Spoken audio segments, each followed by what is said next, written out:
Hey Eddie, great to talk with you, and congratulations on getting a bunch of starts here. Start off the season. I know it's a big change. So that's kind of what I want to lead with. You've stepped into a right back spot on the team, which is kind of now in the shadow of Reggie Cannon and Brian Reynolds, who are going off to bigger and better things. And I know that that's not easy to step into that kind of shadow.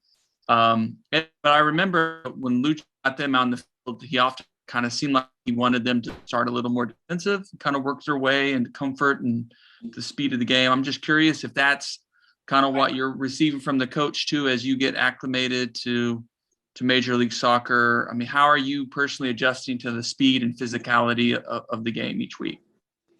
Yeah, no, thank you. Obviously I'm still, growing in my comfort, growing in my confidence. These are my first games in MLS. Obviously, I didn't get any opportunities last year, and a lot of what I spent last year doing was just learning from Reggie, learning from Brian Reynolds. Coming in after, obviously leaving SMU and having a pretty successful time at SMU. I knew one of the main things I needed to improve was my defensive capabilities,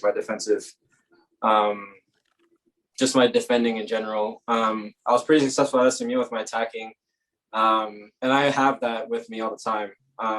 But a lot of, what the coaches instilled in me all throughout last season and into preseason this year was just, improving that. So in a way, yes, it kind of has been my focus in these past few games that I've played. But I know, again, I'm still learning, I'm still growing.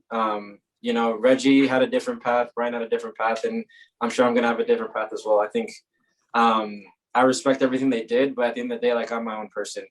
I'm sure with time, I'm not worried. I know what I'm capable of doing attacking, and I know with time it's going to come.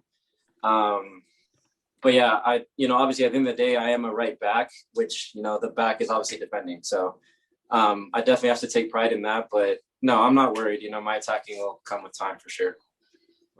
Kind of following up on that, kind of an interesting one. I don't know how much you talk with Brandon Cervania, but I know his loan may be coming up. He'll probably maybe returning to FC Dallas since his team, it doesn't look like it's going their way. But he's been playing a lot of right back for them. So I don't know if you feel a little pressure on that, if he's going to show up and will compete for minutes out there or what. Do you feel any pressure about, for your spot each and every week? Well, of course. I'm in a team of great players, regardless of who's coming back from a loan or who's not. Everybody's here, and everyone here is, everyone that's here is good players. Every single week, it's a competition. There's no guaranteed lineup until, the day before the game. So every day is competition, and I'm already used to that. I've been competing, like I said, all through last year. Having been in this environment for a year now, I know how it is. It's competition. It's competition every day of the week. So it's never guaranteed. Yes, I've been getting these starts, but I have the mentality each week that, I have to go out and earn it for the next weekend and the next weekend and so forth. So yeah, of course, Brandon coming back, regardless of what position he plays, even the players here, not everybody is the right back, of course, but I'm still in competition with everybody throughout the week because that's what's going to make us better on the weekend as a team. So of course, I'm sure, when he comes back, there'll be competition again, but, I'm ready for it. And so is the rest of the team.